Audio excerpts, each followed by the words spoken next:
जैठ जी चंपालाल जो एक बड़े दिल वाले आदमी हैं, अपने गांव में सभी के प्रिय हैं।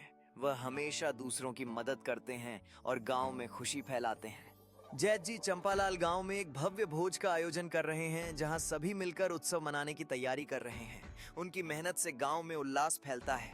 जैठ जी चंपालाल ने सांझ के वक्त समारोह के केंद्र में खड़े होकर सभी को एकजुट करते हुए अन्न वितरण का कार्य शुरू किया और यह दृश्य खुशी से भरा हुआ था।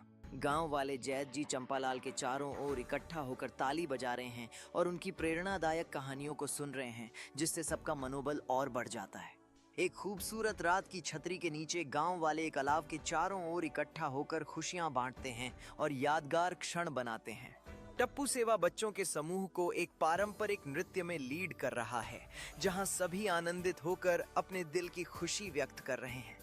रात के बढ़ने पर गांव वाले जैठ जी चंपालाल के चारों ओर इकट्ठा होकर आभार व्यक्त करते हैं और अपने दिल की बातों से उनकी सराहना करते हैं।